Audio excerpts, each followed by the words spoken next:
Yes, a very good evening. Welcoming you back from the World Cup, where Senegal shared the spoils with Japan with a 2-2 all draw.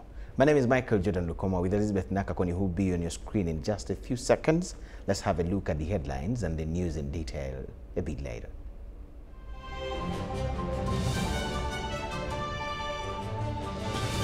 In our top stories tonight, rain season affects Isimba early completion. Ruhindi Amama's father-in-law buried as Massaza Buganda 2018 tournament kicks off at Gomba.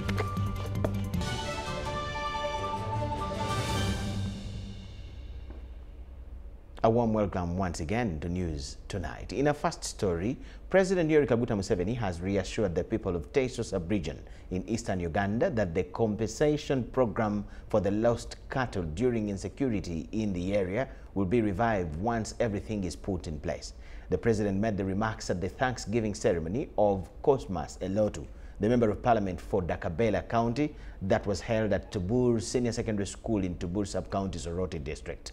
President Museveni, who was the guest of honor at the function, commended the people of Teso in general and Dakabela County in particular for their contribution in the pacification of the area by decisively defeating Joseph Kony and his group. Detail to this in this report. Your Excellency, sir, you're most welcome.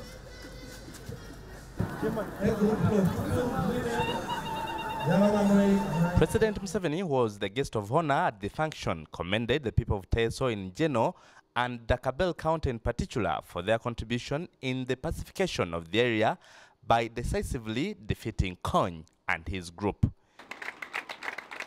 I'm very happy to be here when Tubur is peaceful.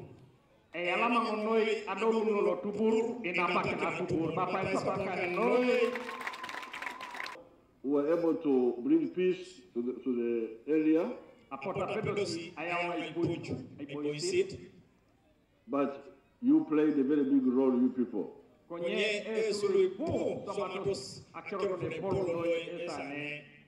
Through the Arrow boys. He expressed his profound gratitude to be in Tabul sub-county when total peace is reigning in the area. Mr. Museveni noted that the restored peace will be followed not only by infrastructure development, but also by other social services like schools, healthy facilities, and provision of clean piped water to some of the towns. He pointed out that today, Dakabela is an island of tarmac roads, as one bitumized road already connects to Lira and another to Moroto municipality is being worked on. As I speak today, this part of Dakabela is an island of tarmac roads.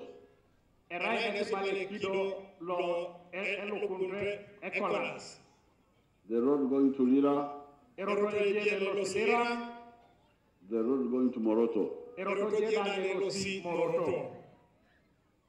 Soon we shall have a road coming from Tirinyi, Parisa, up to Kumi. He assured them that the design of tarmacking the road from Katin to Ochero is being done, adding that among other roads to be tarmacked include that from Tirinyi to Kumi via Parisa, whose contract has already been signed.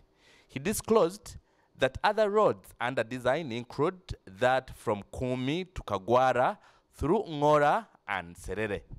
Mr. Museveni pointed out that the most crucial move after attaining peace and all the development program is for the people to concentrate on household income generation through modern cultivated commercial farming. Now, once you have peace, you have development, our advice is that the next thing to concentrate on is homestead incomes. President Museveni, who is also the national chairperson of the NRM, commended the people of Dakabela County for contributing and ensuring that there is political stability in the country by voting the party that has solutions for people's problems, as well as voting for candidates who can promote peace and development in Uganda. The NRM Vice Chairman for Eastern Region, Honorable Mike Mukula, appealed to the people of Teso to elect leaders who are security conscious, as Soroti LC5 Chairman, Mr. Engunyu, on his part, also urged the people of Teso to continue supporting the NRM to ensure enjoyment of long-term peace. Later, President Museveni commissioned Soroti Stone and Concrete Plant at Ochloi, where he was received by the manager, Engineer Gabriel Adi, who informed him that the $4.5 million plant molds concrete into electric poles and also used for fixing street cameras. The plant also has plans to be involved in works of the standard gauge railway line. I'm Dennis Blair Kalanzi in Soroti. The body of Venerable Reverend Canon Geresom Ruhindi, father-in-law to former Prime Minister Mama Mbabazi, has been laid to rest at his ancestral home in Nyakishenyi, Lukunjiri district. Prime Minister Dr. Ruhakana Rugunda was among the hundreds of mourners who were in Nyakishenyi for the final send-off of the Canon Ruhindi, who passed away at the age of 102.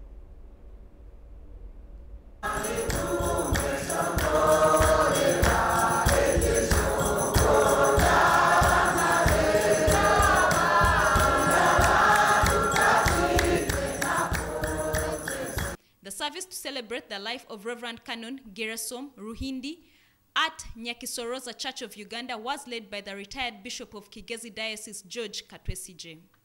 Prime Minister Dr. Ruhakana Rugunda delivered a condolence message from President Yoweri Museveni to the widow Everina Ruhindi, the children, and the people of Kigezi upon the loss of an illustrious man of God. The President contributed 10 million shillings towards the burial expenses. Omugusi waitu Reverend Ruhindi kancanshamuza mnoga kona watata mu kanisa kushanga muri mu kiterane cy'amani ruyere ecyo kumusibura kurungi ahubwo kuba abire ahigize imyaka y'omokire abire akorire ihanga akorire kanisa akorire eka atukorire twena kikire ingu mu mushendekeza kimererwa ekiterane kekinaribahirizo. The widow Everina Ruhindi, whom the late married in 1947, thanked God for the life of her loving husband, adding that it is God's will that he rests in eternity.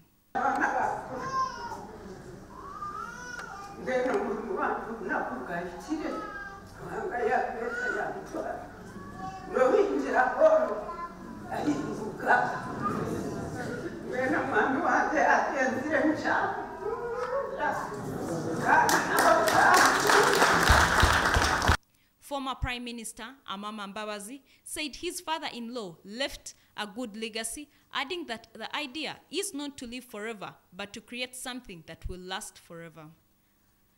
All speakers praised the deceased Reverend Canon Ruhindi for his love and commitment to the church, as well as preaching the word of God. He encountered Jesus Christ as a young man in about 1928. Speakers also described him as a hardworking church leader who promoted girl-child education and empowerment in Kigezi. He became a reverend in 1965 and was a preacher of the revival movement in Rwanda and Kigezi. He is survived by the widow Everina Ruhindi, 9 daughters including former agriculture minister and Kabale woman MP Hope Mwesije, and Mbabazi's wife Jacqueline Mbabazi, and 95 grandchildren and great-grandchildren. This story was compiled by Apollo Munginda for UBC News. May his soul rest in eternal peace. The unexpected rainy season is slowing down the works at Isimba Hydroelectricity Power Project and has also affected the completion as scheduled. The dam that is to cost the country over 450 million US dollars, now to be completed in December this year. Isimba hydropower project is expected to add another 183.2 megawatts of electricity to the national grid by the end of this year. Located along the White Nile, the dam was initially expected to be handed over August 2018. However, due to delays, Uganda Electricity Generation Company Limited, mandated to oversee the construction, is extending completion date to December 2018. As of now, the project is at 80% completion. We are done with the left embankment dam. We are done with the powerhouse. We are done with the spillways. We are done with the switchyard. The transmission line, we are at 99%. We only have one tower that is left to be installed. The unprecedented long rainy season is being blamed for delaying works at the construction site. This year, the weather has been unpredictable. Normally, you know that you'll get your rain in March, April. By end of May, they're reducing. But now this hasn't been the case. Over the last few weeks, we have been having a constant rain. And with that, you cannot do anything. A supervising engineer at the dam says 85% of the construction works are now complete. What is a bit not yet completed is the right embankment dam, which currently is at 50% completion. All the equipment, that is electromechanical and hydromechanical equipment for this project, have been brought on site.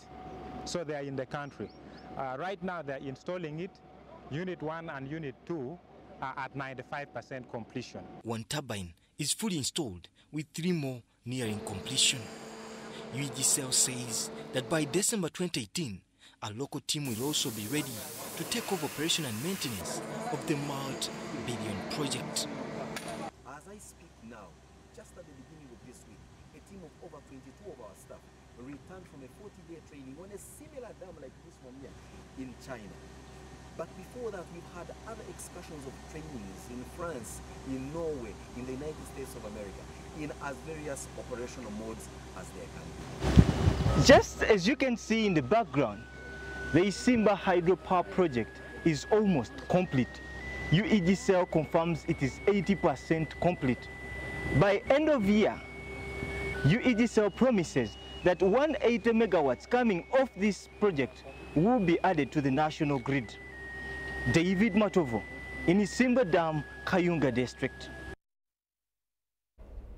Thank you, David Matovo. Meanwhile, residents of the new Kibuku district are accusing their health workers of absenteeism, late coming and being rude to the patients. This was during a baraza meeting organized by the Office of the Prime Minister at Kabweri Sub-County Headquarters in Kibuku district. Ali Hire is a resident of Kadama Town Council, Kibuku district, who doubts whether health workers ever undergo training in handling patients. Speaking at a community open forum, also known as Baraza by the Office of the Prime Minister at Kabweri Kibuku district, he expressed concern over poor service delivery at health units.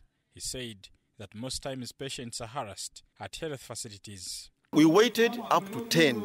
That's when they came. And when they came, honestly, they were relaxing. They were not so serious on patients. They could even start harassing people. Why are you? Why like this? Why, they don't handle them. So I'm asking. When we come to professional ethics, we have a belief that these people, they are trained very well to handle a person in a systematic manner. Are they trained to be so harsh like that and brutally like that? For Hide, importing Cuban health experts is okay in order to eliminate arrogant health workers in the country. He was supported by a number of residents who feel the same against their health workers. Me, I'm a man of FDC, but really, when it came to the president importing the doctors from Cuba, really, I was a bit, I really, somehow I praised him because, really, because of the brutalness in our hospitals. Really, those people, I think when they come here, they will know how to handle our women. The district health officer, Dr. Rashid Simuya, admitted the mess and said that the district has come up with a disciplinary committee to deal with undisciplined health workers. As a district, we have now formed the Reward and Sanction Committee to discipline that will be sitting to look at the complaints from patients. We have also strengthened our support supervision, make sure that we're in touch with the health units, with the staffs, and find out the problems that they go through. Chibuku District Education Secretary Paul Molome appreciated the idea of community accountability meeting, saying it hopes the technical team to rectify their mistakes. For us to share what we are doing and to see if people appreciate what we are doing. So I want to say it is a very, very good idea in the way we do it. Report by Joseph Oko for UBC. Lake Victoria continues to face water pollution, declining fishery resources, encroachment of the water body and wetlands, plus deforestation. 10 years ago, a commission was established to address challenges in the management of the resources within the basin and promote sustainable management. A Council of Ministers and a Cabinet Secretaries of the East African Community have been meeting in Entebbe to pave way for the next plan of action. We have these as well. Lake Victoria, a source of livelihood to many communities in the East African region, is facing numerous challenges. East African Community Council of Ministers has been meeting in Entebbe to address some of the issues facing the lake. And the worst, probably one of the worst challenges that we are facing is in terms of addressing issues related to pollution. The water pollution in the lake, we have seen it increasing. But largely, if you look at this pollution and you ask yourself, why pollution? Pollution is not inbuilt within the lake. But the problem of pollution is basically driven by what is happening in the catchment areas.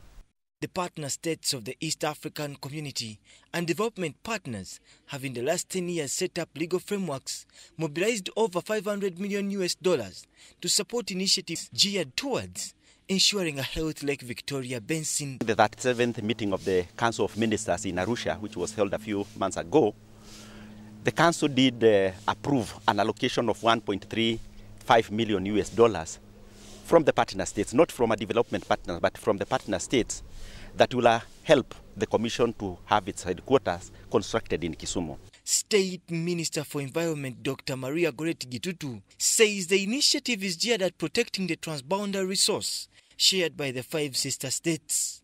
Considering that most of the basin population are still living in abject poverty, and yet the basin presents great development potential for their well-being.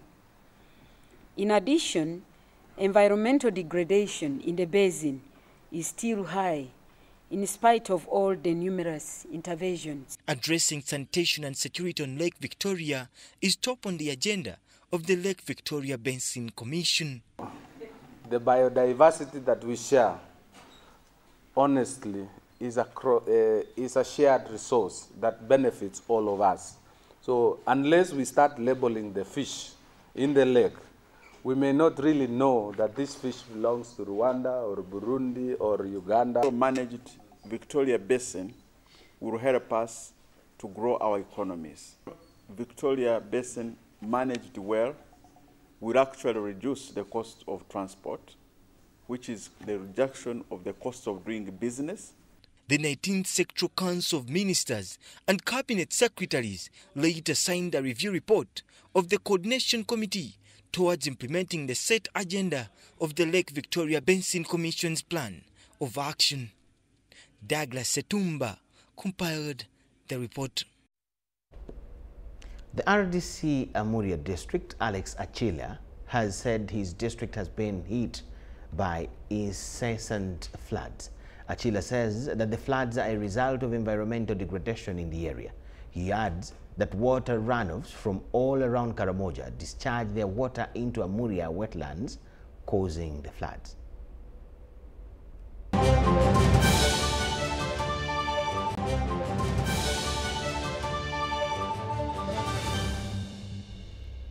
Welcome back from that break. You're still watching News Tonight. Now, poverty and vulnerability continue to affect the large section of society with serious implications on Uganda's long-term growth and prosperity. According to research by Makerere University's Economic Policy Research Center, the increasing poverty and economic inequalities are a result of failure to balance between infrastructure spending and social sector financing. We have it in this report. The Speaker of Parliament, Rebecca Kadaga, has urged Ugandans to embrace and appreciate the institution of marriage as a backbone to a strong nation. She was officiating Kao Kawere Nai, 32 years of marriage. Our great-grandparents used to make some effort to prepare boys and girls for marriage. They used to take it upon themselves to search for a suitable girl for their boy and vice versa. They knew that a responsible person has to have a home which was to comprise a husband and a wife plus children. They knew that homes are responsible for bringing up children who are from the next generation. They were therefore concerned about the people take over from them after they are no more. Therefore, they prefer their children to become good husbands and wives. Today, the choice of a partner or companion for marriage is entirely in the interest of the man. The rest of the family members are merely onlookers. The Speaker of Parliament also launched a book titled Torch of Marriage by Kao Kawere. As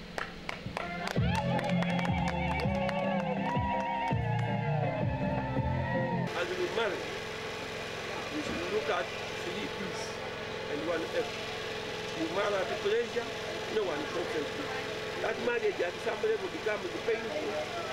And when it becomes painful, we need to be patient to see how to do away with that pain. Kadaga says marriage should never be washed away, but rather strengthened to realize stable families. During the ceremony, youth recited poems appealing to be spared by murderers who seem to be at large.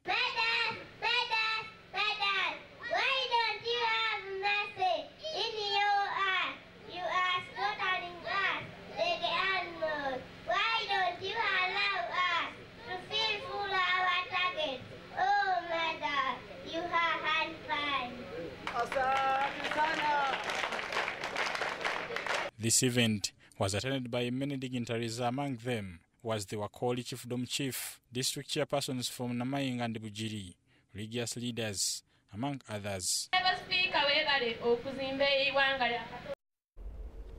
We apologize for that. That was the story where the Speaker of Parliament officiated at the 32-year celebrations of marriage in Namaingo district at the home of Kao Kawere Nai at Bukaye in Bujiri district, and also launched a book authored by the same man. We'll now take you to the story where poverty and vulnerability are being tackled in research by Makerere University entity.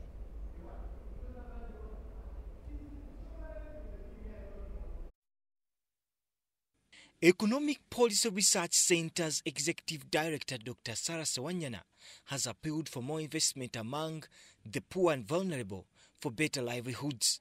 This was at a forum in Kampala where lawlessness in communities was also attributed to inequalities in government spending on social service sector.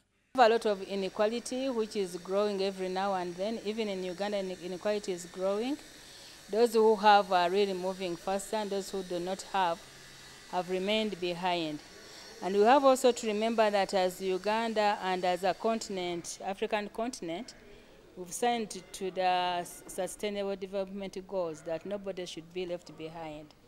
So we need to make sure that we move with all these people so that we don't create a scenario where some will be felt like they are unloved, nobody attends to them. The Economic Policy Research Center has been hosting international conferences on social protection for inclusive growth. Michael Samson, the Director of Research at the Economic Policy Research Institute, while addressing participants, applauded the Ugandan government for setting up enabling policies towards social protection. Evidence in Uganda is that social protection works. The social assistance grants for empowerment are demonstrated to reduce hunger, to improve school attendance, to build human capital, to improve employment in the districts where the programs are implemented, and scaling this up more. A senior policy analyst, Stephen Kidd, encourages African governments to increase spending on social security as a remedy to social inequalities. In high-income countries, the amount of investment that you have on average in a high-income country in social protection is 12% of GDP, massive amount.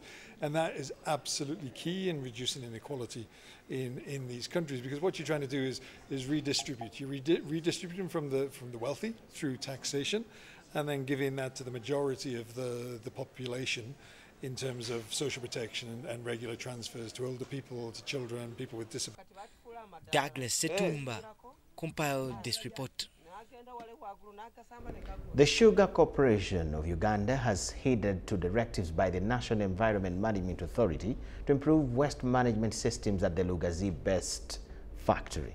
NEMA's Principal Environment Inspector, Patience Nsereko, confirms their adherence following a visit by the Parliamentary Committee on Natural Resources in February 2018. She now wants more mechanism put in place to relieve agonized residents from hazardous effects of factory waste.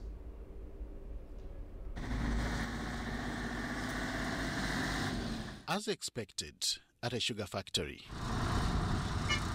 receiving and sorting of sugar canes is one of the processes involved in production. But as the process takes shape, both negative and positive effects begin to manifest. And here, residents see waste management as a nightmare, something they have decried for a while. This could have prompted the Parliamentary Committee on Natural Resources in February 2018 to investigate claims of a foul smell emanating from the sugar factory premises. And yes, it was discovered that some waste products were not properly managed. Part of that was about their wastewater discharges and how they're managing the effluent from their facility. And secondly was also to see how they're managing the gases that come off from their processing, their biodigester plant. It is here that recommendations were made, one of which was the installation of the distillery treatment plant. It is hoped that with the putting in place of an auto-ignition system, there will be no more smell. In the past, we had a manual system. When the wind blows during times of storm, it can put out the fire, the flare.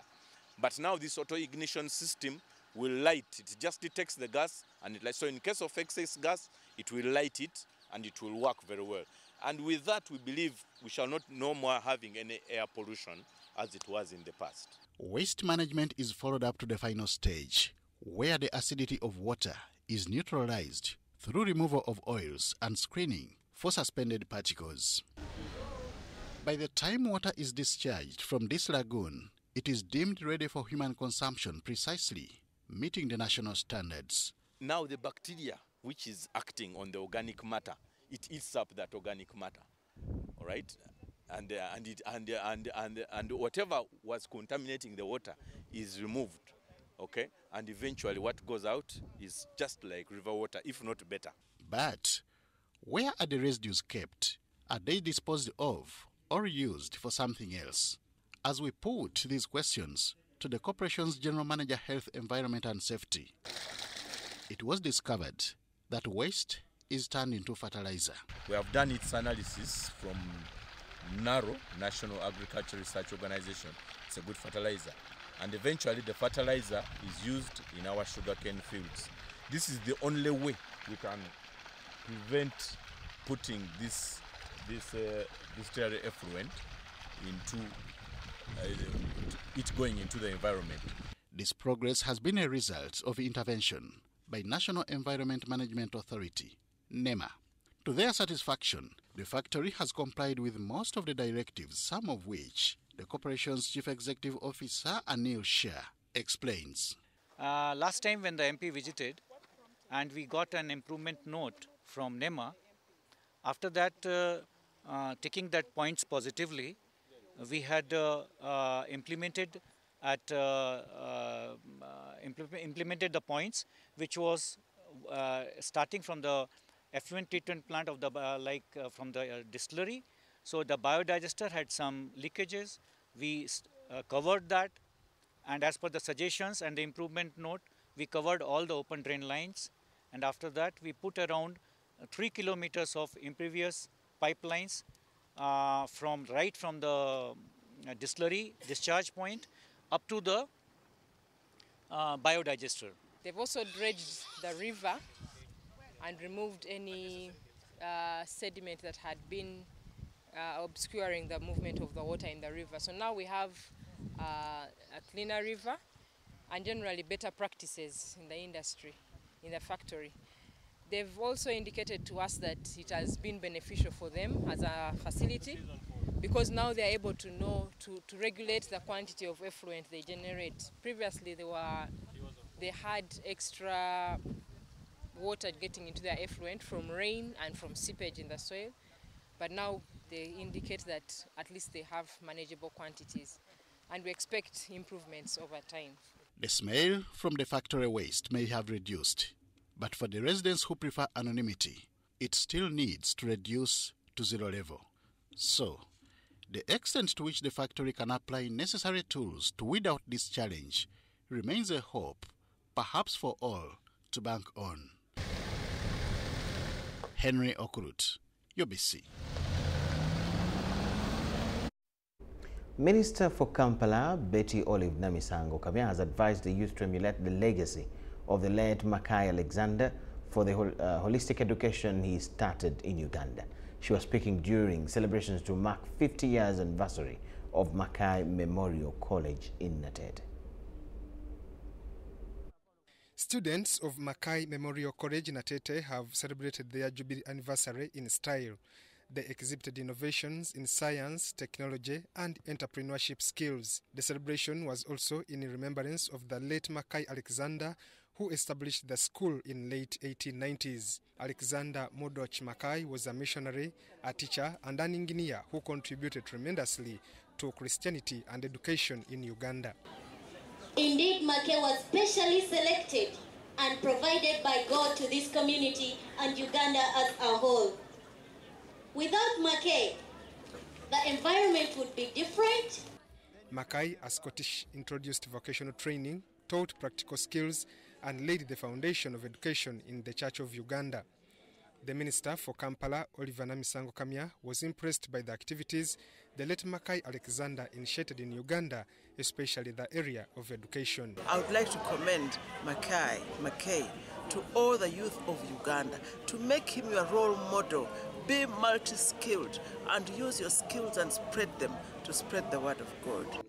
Dr. Francis Kayanja, head teacher, Mackay Memorial College Natete, says the school has achieved a lot in performing arts, practical skills in different fields, as well as being the best performing universal secondary school in the country.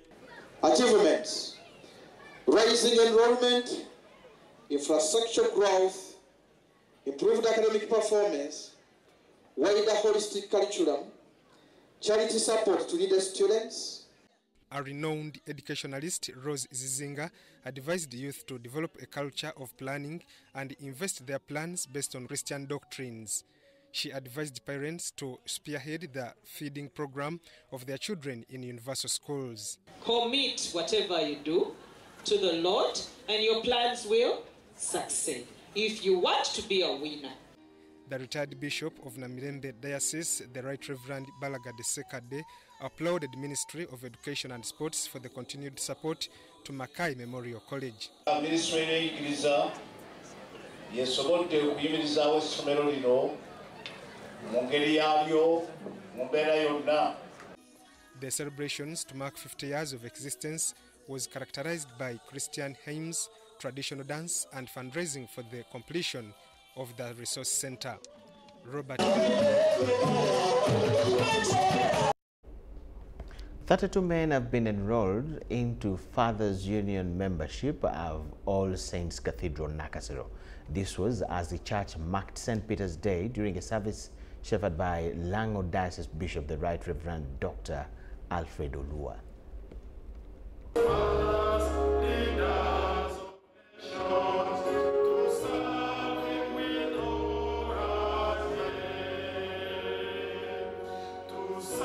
Lango Diocese Bishop Right Reverend Dr. Alfred Orua says men have abandoned the church, leaving it only women and a few opinion leaders.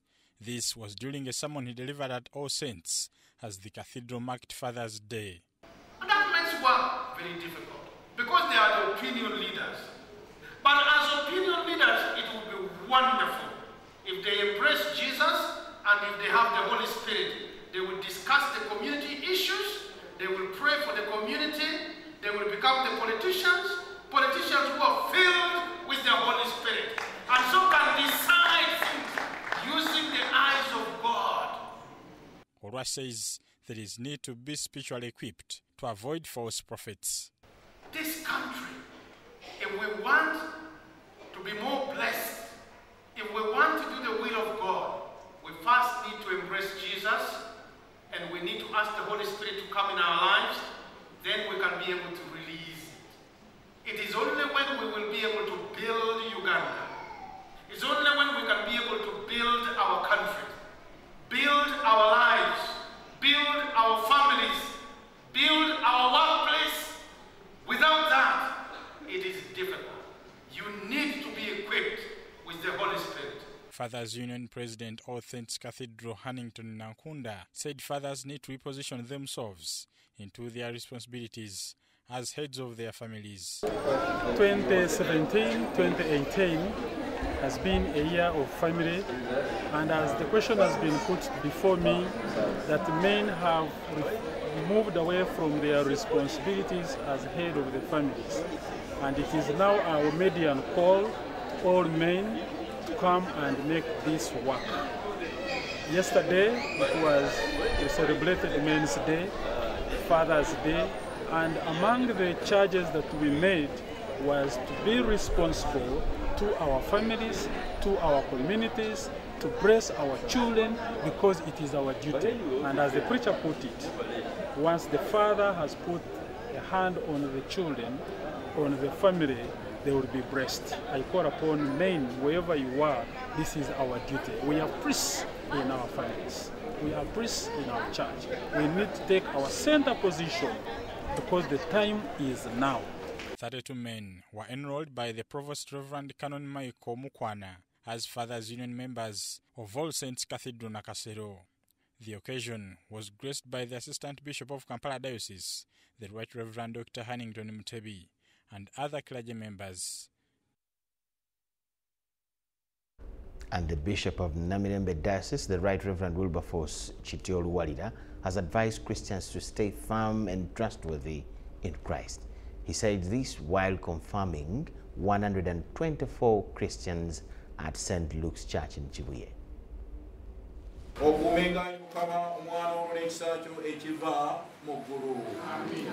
The Bishop of Namirembe Diocese, the Right Reverend Wilberforce Chitioluwalira, has castigated individuals killing and kidnapping Ugandans, plus land grabbers, for causing fear in communities.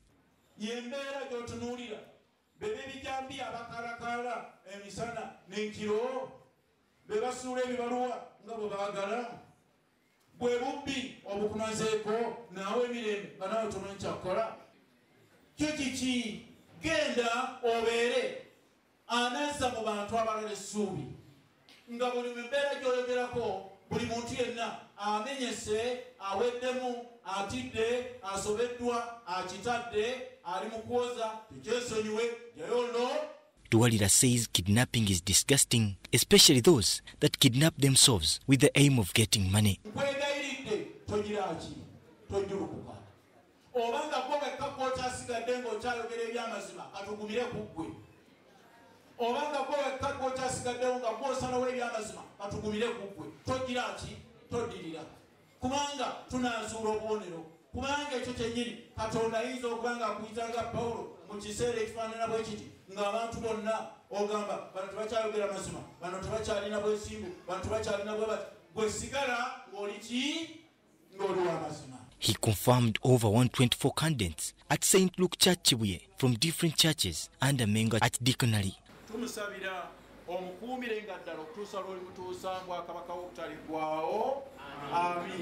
However, Bishop Luwalira encouraged candidates to put what they have learnt into practice to strengthen their faith as Christians.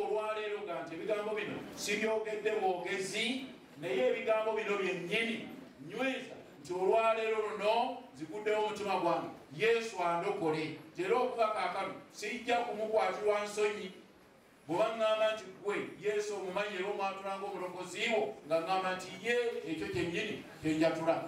The function was attended by different clergy from different parishes of Mengo at Dikonali. Deborah Namamonde with this report.